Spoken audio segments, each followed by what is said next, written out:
Some morning after. I didn't know if it was morning or even what day it was. I knew I was in my bed. I could still feel a migraine and something more than a migraine under the blanket of heavy pain medication. I vaguely recalled being in the hospital, but the pain in my head shot up when I tried to probe any further into that memory. Thinking wasn't a good idea at the moment. It felt like someone was there with me, so I managed to croak out, "Bob?" I felt a hand rest on mine lightly, briefly. "This is Charlie Wilkins. Officer Wilkins." My forehead creased as I tried to understand why a policeman was in my bedroom. "What?" I breathed. It hurt to speak out loud. Every sound was amplified in my head. "You were helping us at the police station. Do you remember?" His voice, pitched as low as it was, still rang like a hammer in my head. "Maybe," I whispered. I did remember something about being in the police station. Sort of, vaguely. Another breath out. "Head?" "Right, you hit your head, the back of your head. Does it still hurt?" "Yeah." "Okay, you rest. Sleep. The doctor gave you medicine for the pain. Try to sleep." "Okay." Charlene leaned back in the kitchen chair he'd set next to Elisa's bed. The question of propriety had never even entered his thoughts. It was obvious someone had to stay with her. That so-called boyfriend of hers was useless. He'd sent flowers? Idiot. But that was all fine. Charlie'd rather be here than combing through stacks of hotline tip reports with Farley. The hospital had been so reluctant to release her that it had taken him promising he would arrange for someone to keep an eye on Elise for the next 72 hours. The hospital didn't need to know that he'd be the someone keeping an eye on her. It was none of their business. It was none of anyone's business. He felt his phone vibrate in his coat pocket hanging on the back of the chair. The sound seemed overly loud in the nearly silent, pitch-black room. He looked at the caller ID and saw it was his mother. This was the third time in 15 minutes. Still no voicemail, though. He sighed and stood up as quietly as possible, heading towards the kitchen. He was going to have to call her, or she really would get worried and start calling the station to see where he was. I wasn't really asleep. I'd heard his phone vibrate and heard him get up and go into the kitchen, then the low-pitched voice of someone trying to talk quietly. Not Bob. My thoughts were drifting through the fog of drug-induced medication. I needed to remember. Not just a migraine. I hit my head. Oh, the lens. Suddenly, everything came back with a flood of images and sound. I moaned and tried to bury my head in my pillow. The pain was so bad, I really thought my skull was splitting apart. I heard a soft step, and felt the faint breeze of someone hurrying by. A hand touching mine, a whisper. "Hey there, I'm back. You're gonna be okay."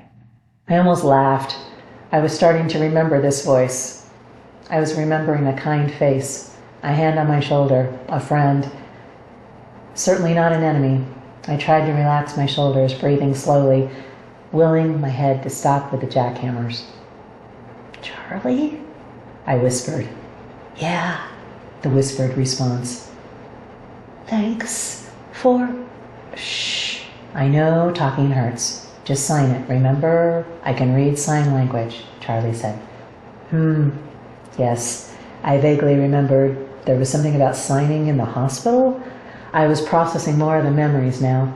My head was still running pile drivers. The medication was starting to wear off. I'd have to have more soon, but for the moment I needed to think. I signed. Okay, he whispered back.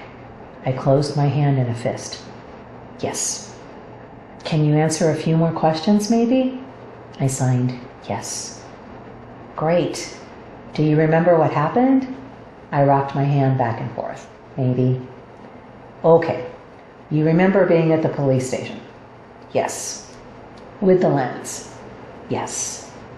"Do you remember what happened after you cleared everyone out?" I remembered black, shifting shades of black. Flashing red flashes getting brighter. Then pain. My head exploded. At some point, I started coming out of the darkness into real consciousness. I'll spare you the recitation of repetition in cycles of iced chips, sips of warm flat soda to take pain meds, spoon-fed applesauce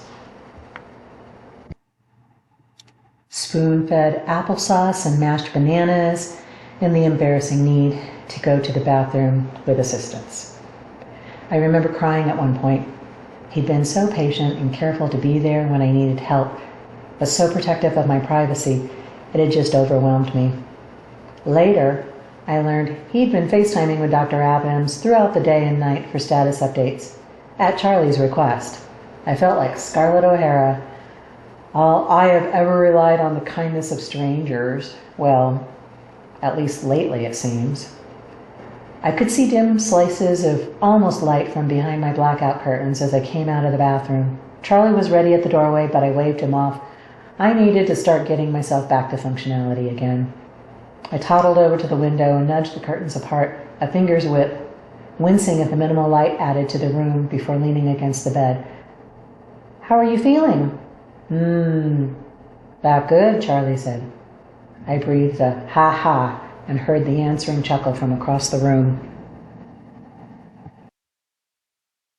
I managed to slide into bed and pushed my pillow and myself upright against the headboard. Closing my eyes, I breathed for a few moments and heard Charlie sit down in the chair next to my bed. "I don't remember a chair being there." "Yeah," Charlie said. "I took a few liberties while you were out." "Ha, I'll bet. Like making sure you were here for... How long have I been?" "This is Monday," Charlie answered.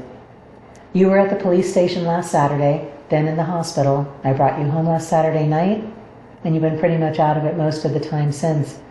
How's your head?" I could tell he wasn't going to let me get away without answering a few questions. I figured I owed him at least that, so I waved my hand up and down in a so-so gesture. "It hurts," I said quietly, "but I'll live. It just feels like a really bad hangover right now, with the flu, bones and muscles aching. I'll live. Can you do me a favor?" I felt silly asking that after everything else that had happened, but Charlie chuckled. "Of course.